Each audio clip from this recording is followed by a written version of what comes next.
is back. I think they're going to do that even in Uttar Pradesh. और उत्तर प्रदेश में इसका बहुत ज़बरदस्त इफेक्ट पड़ेगा सर. और दूसरी चीज़ क्या मेरी समझ में उत्तर प्रदेश में बहुत बड़ा इफेक्ट पड़ेगा वो ये है कि ये अग्निवीर या अग्निपथ स्कीम जो है इसको गुड मॉर्निंग करके जो पुरानी आर्मी की रिक्रूटमेंट स्कीम थी, आप याद रखें, you getting a lot of youth from UP जो फौज ज्वाइन करना चाहते हैं, but they want a permanent job. आज की तारीख में बच्चों की शादियां नहीं हो रही उत्तर प्रदेश में, लड़कों की. We asked Lokesh Sharma ji, I don't know whether my information is correct, I think it is, क्योंकि our boys in Lucknow and in Azamgarh and elsewhere have said कि बच्चों की शादियां नहीं हो रही भाई. वो अग्निवीर स्कीम के चक्कर में अगर आज वो फौज में चले जाते, it would have been a permanent job. Lokesh Sharma ji नमस्कार. नमस्कार नमस्कार नमस्कार नमस्कार सर, नमस्कार. आपका स्वागत है पहली बार नेशन नाउ में. बहुत बहुत शुक्रिया आपका, आप हमारे thank you sir, thank you. अरे भाई ये बात ठीक है क्या लोकेश शर्मा जी? आप तो यूपी से, इस वक्त कहाँ हैं आप? लोकेशन क्या है आपकी, किस जगह पर है? मैं इस समय उत्तर प्रदेश में ही हूँ. किस जगह पे सर उत्तर प्रदेश में? अलीगढ़ में हूँ. अलीगढ़ में, क्या बात है सर, वंडरफुल. सर ये बताएं, क्या ये बात सही है? क्योंकि हमारे काफी रिपोर्टर्स ने बताया, स्ट्रिंगर्स ने बताया, हमारे जानने वालों ने बताया कि उत्तर प्रदेश में लड़कों की, बच्चों की शादियां नहीं हो रही हैं क्योंकि उनको जॉब नहीं मिल रही है, बेचारों के पास नौकरी नहीं है, कोई अपनी लड़की देने को तैयार नहीं है. ये सही है क्या?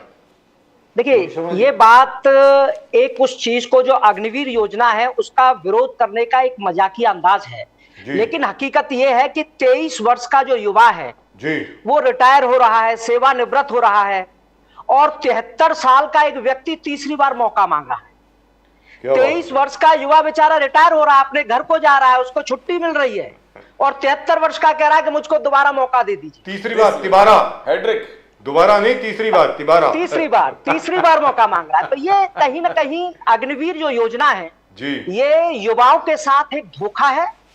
क्या युवा 23 वर्ष के बाद जब 4 वर्ष अपना वह खपा देगा अपने जीवन का, फिर उसके बाद वो क्या करेगा, कहां जाएगा वो, उसकी सोच, उसकी कहां से वो वहां से एक्सपर्ट बन के आएगा वो रक्षा क्षेत्र में से, और फिर उसके बाद वापस आकर के क्या करेगा वो.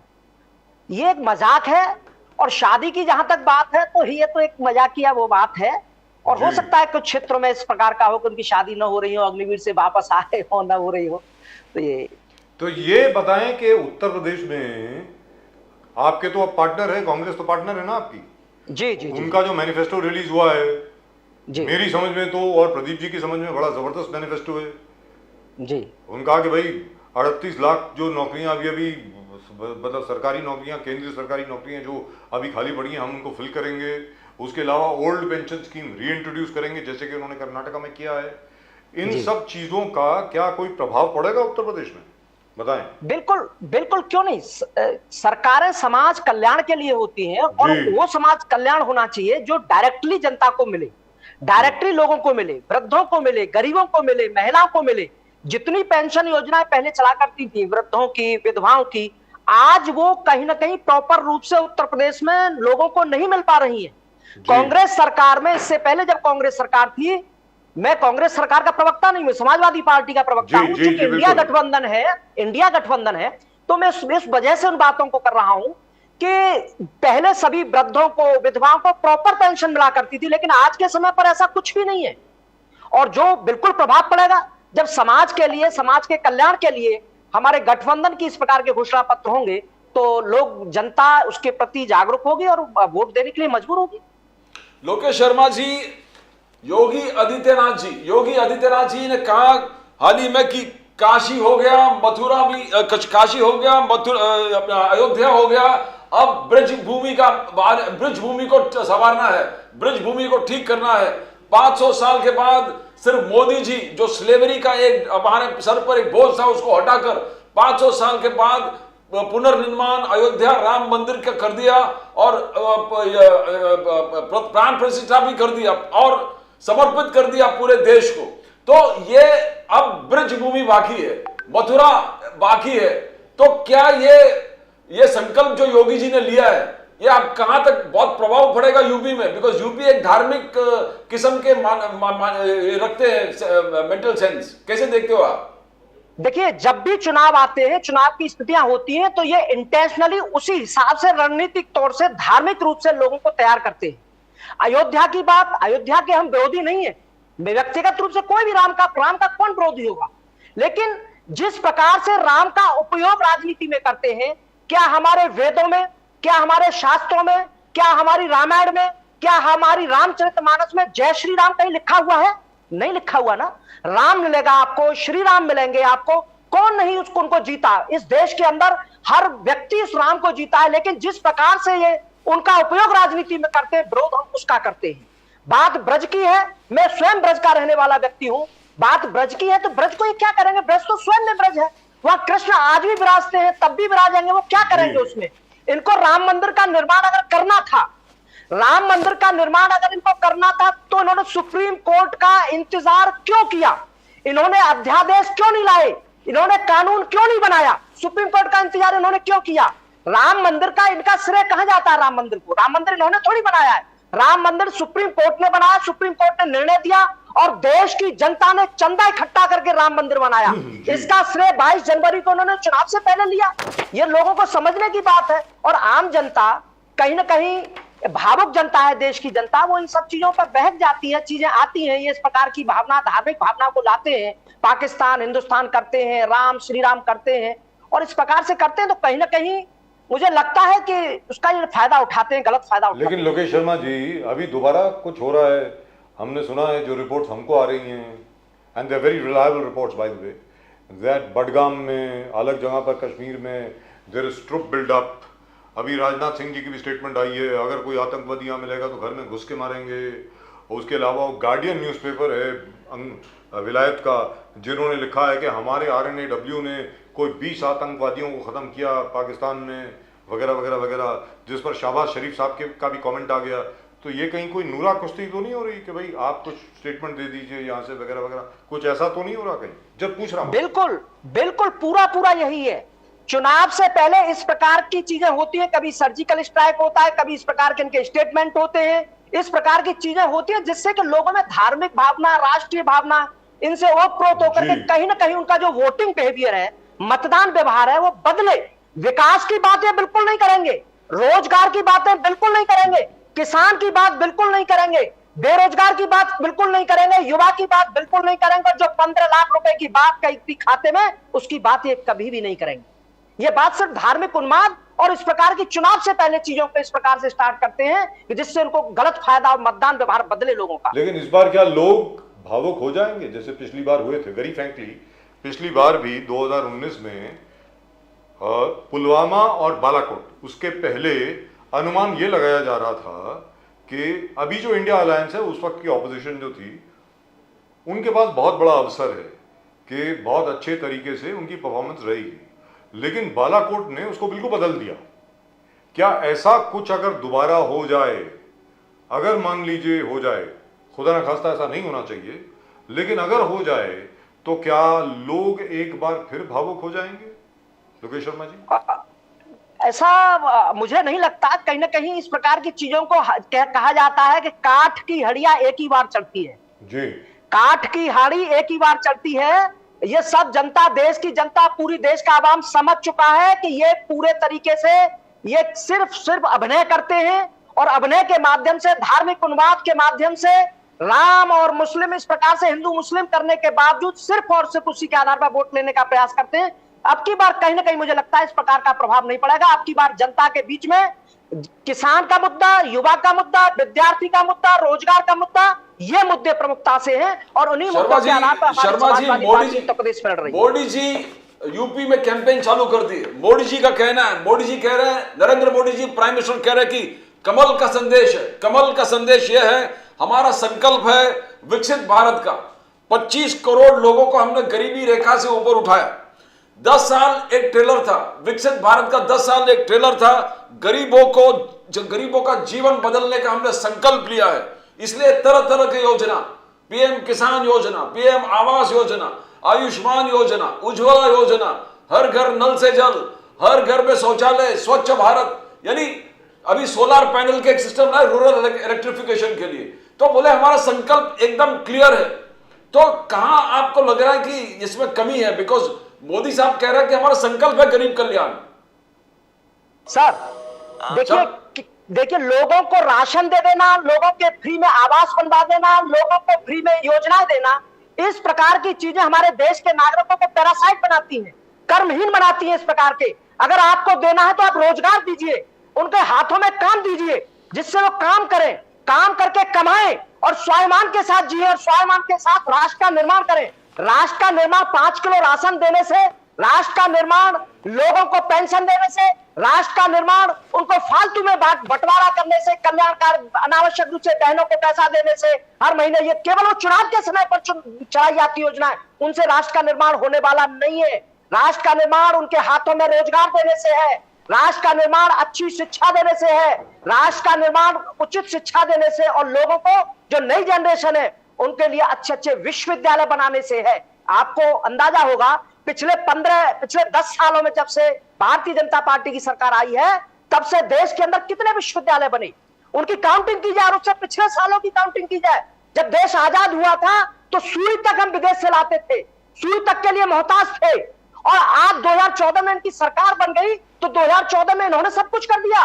क्या ये जो कुछ पूरा देश के अंदर दिखाई दे रहा है, इंफ्रास्ट्रक्चर दिखाई दे रहा है, एम्स दिखाई दे रहा है, IIT दिखाई दे रहा है, सड़कें दिखाई दे रही हैं, पूरे जितने भी सब कुछ दिखाई दे रहे हैं, प्रोजेक्ट दिखाई दे रहे हैं, क्या भारतीय जनता पार्टी ने बनाई है? मात्र 10 साल की सरकार अभी जो पिछले सालों में काम हुए देश की आजादी से उन पर लेपन तक नहीं कर सकती। ये खाली इन्होंने काम नहीं किया, केवल गिनाते हैं इन कामों को, ये इस प्रकार से नहीं हो सकता। लेकिन लोकेश शर्मा जी ये तो कहते हैं, सरकार तो कहती है कि हमने सबसे ज्यादा all India institute of medical sciences बनाए पूरे देश में, पता नहीं 20 या 21 की बात करते हैं। 50 साल आपका और 10 साल मोदी जी का, तो आपने हर चीज को डबल कर दिए। सर आपने देखा अलीगढ़ में बना all India institute of medical sciences बना नहीं, यानी अलीगढ़ में उसको दर्जा दिया गया है, अलीगढ़ मुस्लिम यूनिवर्सिटी के मेडिकल कॉलेज को, एम्स का दर्जा दे दिया गया, अभी बना नहीं है। अलीगढ़ मुस्लिम, सर अलीगढ़ मुस्लिम यूनिवर्सिटी में तो पहले ही मेडिकल कॉलेज हुआ करता था, उसको एम्स का दर्जा दे दिया गया। चलिए, मतलब नया नहीं बनाया गया है। नहीं बिल्कुल भी नहीं है, उन्हीं को ही केवल नाम बदल रहा है, नाम बदलने का कार्य कर रहे हैं। कोई नया एम्स का इन्होंने स्थापना अलीगढ़ के अंदर नहीं की, बल्कि जो अलीगढ़ मुस्लिम यूनिवर्सिटी का दर्जा वो था मेडिकल कॉलेज, उसी को सिर्फ एम्स का दर्जा देने जा रही है। उनका रिकॉर्ड है विकास अमृतकाल और उससे पहले विनाशकाल। विनाशकाल में आपने सिर्फ 8 ही बनाए थे, अमृतकाल में 23 हो गए एम्स। मेट्रो रेल नेटवर्क विनाशकाल में 5 ही था, 5 सिटी में, अमृतकाल में 20 सिटीज में हो गए।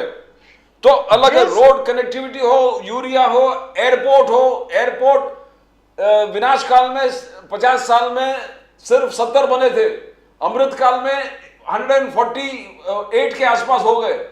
शर्मा जी गिनती है, वो स्टैटिस्टिक्स दे रहे हैं वो लोग। जी स्टैटिक्स के बैकग्राउंड में भी चीजें होती है कि जिस समय पर देश आजाद हुआ था उस समय पर देश के अंदर बैलगाड़ी भी नहीं थी, और धीरे धीरे देश को विकसित, जब सरकार अगर 50 साल कांग्रेस पार्टी की रही है, गैर भारतीय जनता पार्टी की सरकार रही है, तो उन समय में देश के अंदर संसाधन क्या थे, उस समय पर देश के अंदर क्या स्थितियां थी, आर्थिक स्थितियां क्या थी।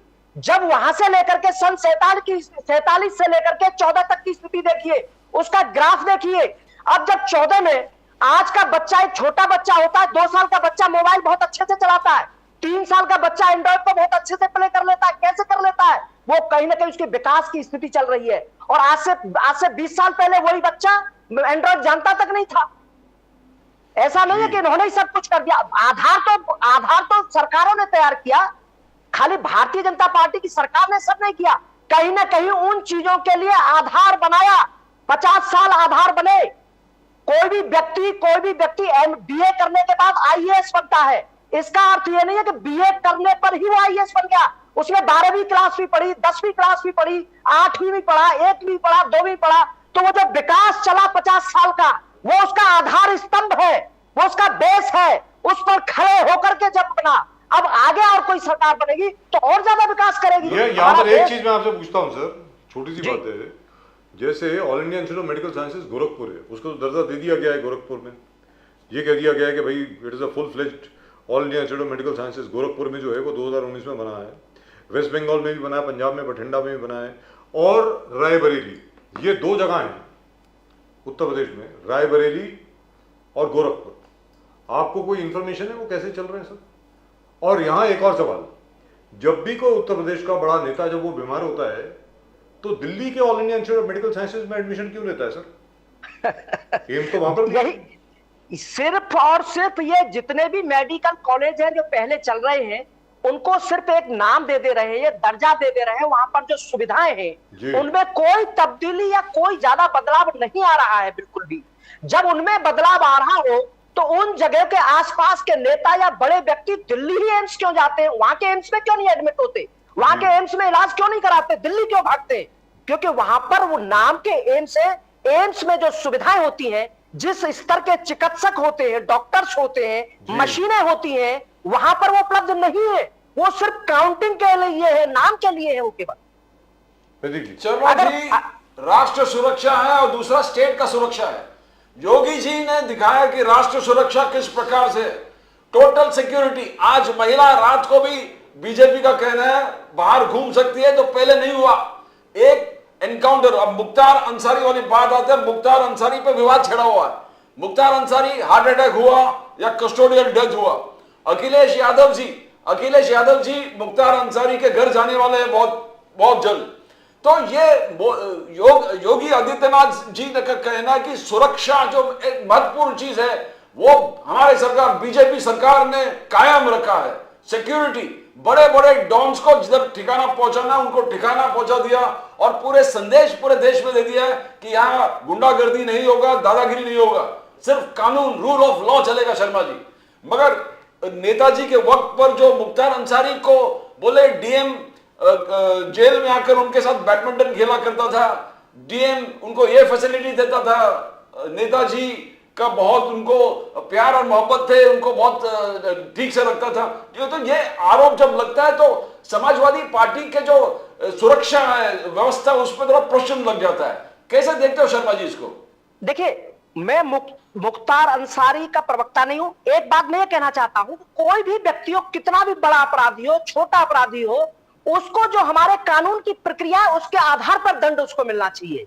ये तो कहां फिर कानून कहां रहा, कानून की बात कहां रही? मैं कहीं भी मैं किसी भी प्रकार से उसको डिफाइन नहीं कर रहा हूं मैं मुख्तार अंसारी को, लेकिन मैं ये कहना चाह रहा हूं कि कोई भी कितना भी बड़ा व्यक्ति हो, छोटा व्यक्ति हो, अपराधी हो, खराब हो, अच्छा हो, उसको जो दंड मिले, उसको जो सजा मिले, जो हमारे संविधान में, हमारी जो कानून में रीतियां हैं, नीतियां हैं, विधियां हैं, उनके आधार पर मिलना चाहिए। अचानक से इस प्रकार से नहीं मिलना चाहिए। रही बात हमारे आदरणीय नेताजी मुलायम सिंह जी की, कि उनके टाइम पर मुख्तार अंसारी जी वहां पर रहा करते थे, वो राजनीति में थे, तो राजनीति में सबका आना जाना रहना इस प्रकार का रहता है, सब पर ब्लेम रहते हैं, अपराध के भी उसके भी। तो इस प्रकार क्या योगी आदित्यनाथ जी पर कोई मुकदमा नहीं है अपराध का? उन पर हत्या का कोई भी मुकदमा नहीं है उनके ऊपर? अब नहीं है, अब नहीं, उन्होंने सारे विड्रॉ कर लिए अपने खिलाफ। अब सब विड्रॉ कर लिए, जब सरकार अपनी आई तो उन्होंने सब विड्रॉ किए ना। बिल्कुल शर्मा जी, मगर नेताजी के वक्त डिस्ट्रिक्ट मजिस्ट्रेट जाके जेल में अंसारी जी के, मुख्तार अंसारी जी के साथ बैडमिंटन खेलना, ये क्या है? ये सुरक्षा कौन सी, मींस ये क्या व्यवस्था को दिखा रहे हैं आप कि डिस्ट्रिक्ट मजिस्ट्रेट जेल में जाके मुख्तार अंसारी के साथ बैडमिंटन खेल रहे हैं? अभी एक एक पुलिस ऑफिसर जो बाहर आके एक एक खबर दे रहे हैं, खुल के बात करने लगे हैं, तो ये बहुत प्रश्न लग जाता है कि आपको कभी आपके पार्टी को सुरक्षा किस प्रकार से रखा, rule of law by the state और बाय गुंडागर्दी, ऐसे जो डॉन्स सुरक्षा चला रहे हैं। हमारी पार्टी, माननीय मुलायम सिंह यादव जी जब रक्षा मंत्री थे तो देश का एक एक सिपाही के लिए, एक एक देश के सैनिक के लिए उन्होंने बहुत बड़ा काम किया। आज भी सैनिक देश के लिए याद करते हैं और देश की सुरक्षा के लिए बहुत अच्छे काम किए हमारे जब रक्षा मंत्री थे आदरणीय मुलायम सिंह यादव जी। तो आप उनको दोहराइए भी तो लोकेश शर्मा जी। मुझे तो याद है, आपको पता नहीं याद है कि नहीं। प्रदीप जी, मैं आपको जरा रिमाइंड कर दूं, लोकेश शर्मा जी तो बहुत यंग है, मुझे नहीं लगता वो, he must not have even been born at that time. जब वो रक्षा मंत्री थे, प्रदीप जी, छोटी सी बात है, मैं आपको बताता हूँ, I was in Delhi at that time. I still remember sir, Siachen पे स्नो स्कूटर्स चाहिए थे। साइचिन ग्लेशियर पर जो हमारी फौज है उनको स्नो स्कूटर्स चाहिए थे। तो दो अधिकारी, जैसे अक्सर अधिकारी करते हैं, उन्होंने उस पर ऑब्जेक्शन डाल दिया, पता नहीं क्या कुछ डाल दिया। मुलायम सिंह यादव जी ने, मुझे अभी तक याद है, because I come from a फौजी फैमिली, तकरीबन आधे से ज्यादा लोग फौजी हैं, he had called those two fellows, defence secretary साहब को बुलाया गया, उन लोगों को बुलाया गया और उनको कहा गया आप कहते हैं कि वहां फौज को ये स्नो स्कूटर्स की और इक्विपमेंट की जरूरत नहीं है, आपने लिखा ना, वेरी गुड, वंडरफुल। अब आज के बाद आपकी ट्रांसफर जो है वो सीधा सायचिन होती है। अब आप बैग पैक करिए और सीधा सायचिन जाइए और बिना स्नो स्कूटर से और बिना इस इक्विपमेंट से वहां जाकर के पाकिस्तान को फेस करिए। आपको मालूम है रात तक पूरी सैंक्शन आ गई, एक एक चीज आ गया, बजट भी पास हो गया और वो दोनों अधिकारी जो थे उनको मुझे अभी तक याद है मुलायम सिंह यादव जी ने खुद सस्पेंड किया। इस किस्म के डिफेंस मिनिस्टर थे। तो जिसकी जो मतलब जो उपलब्धि है उस उपलब्धि को याद करना चाहिए। अब आप बोलें शर्मा जी। लोकेश जी, सुरक्षा, देश की सुरक्षा को लेकर के ये कहा जाता है कि भारतीय जनता पार्टी जितनी देशभक्त पार्टी और कोई नहीं, और ये कहा जाता है जो समाजवादी पार्टी है उसका कनेक्शन तो मुसलमानों के साथ है, जो लोग पाकिस्तानी झंडे लेके चलते हैं उनके साथ है, न जाने और क्या क्या बोलते हैं, जितने भी गन वाले हैं, डॉन, जितने भी दबंग हैं उनके साथ है। अब इसके बारे में क्या बोलेंगे सर, बोलिए लोकेश। नहीं, अगर समाजवादी पार्टी का कनेक्शन मुसलमानों के साथ है जी, तो क्या भारतीय जनता पार्टी के लोग जो भारत के मुसलमान हैं क्या उनको राष्ट्र के नागरिक नहीं मानते? अगर वो राष्ट्र के नागरिक हैं तो राष्ट्र के नागरिकों के साथ अगर उनके संबंध है तो उसमें बुराई क्या बात है? कोई न कोई एक वर्ग किसी भी पार्टी का एक फॉलोवर होता है कि कोई वर्ग ज्यादा से ज्यादा वोट करता है, उसकी नीतियां होती है, हमारी समाजवादी नीति है। समाजवादी नीति में हम सब क्या वर्गों को, आपके सब समाज कनेक्शन को, गैंगस्टर्स के साथ है? काय को गैंगस्टर के साथ? कहां ऐसा इस प्रकार का दिखता है कि हमारी पार्टी के संबंध गैंगस्टर के साथ है? कहां है आप बताइए, दिखाइए, कहां किसके कोई प्रूव हुआ है? कहीं बोलने को तो कुछ भी बोल सकते हैं। अखिलेश यादव जी जा रहे हैं मुख्तार अंसारी के घर में अतीक मिलने के लिए। अहमद, अतीक अहमद, अशरफ, अपने क्या नाम है, मुख्तार अंसारी जी, सब लोग मतलब आप ही के साथ थे ना ये सब लोग? देखिए, पार्टी में जब कोई राजनीति करते हैं तो राजनीति में आना जाना वो सब चीजें, कोई गैंगस्टर से संबंध होना कोई थोड़ी कि उनकी क्रियाओं में वो शामिल है या बाद में कोई राजनीति के बाद में। और फिर मुख्तार अंसारी कोई खाली समाजवादी पार्टी में थोड़ी रहे, मुख्तार अंसारी बसपा में भी रहे, समाजवादी पार्टी में भी रहे, वो तो अलग अलग पार्टी में आते जाते रहे, कोई खाली समाजवादी पार्टी से उनका ऐसा वो थोड़ी है। जी, तो आपको क्या लगता है इस बार उत्तर प्रदेश में क्या होने वाला है सर, ये तो बता दें। 80 सीट में से बीजेपी कहती है, पूरी बात सुन ले, बीजेपी ये कहती है कि बीजेपी के 80 सीटें आएंगी और समाजवादी पार्टी और कांग्रेस जो है उनका सुपड़ा साफ है, बिल्कुल ये कहा जा रहा है। जी, अब देखिए, मैं तो ज्योतिषी तो हूं नहीं कि मैं कितनी सीट आएंगी, लेकिन इतना जरूर कहता हूं कि 80 में से जितने हमारी समाजवादी पार्टी के कैंडिडेट हैं जहां जहां खड़े हुए हैं, अधिकांश जगह पर हम चुनाव जीतेंगे और भारतीय जनता पार्टी को बुरी तरीके से बाहर करेंगे उत्तर प्रदेश से।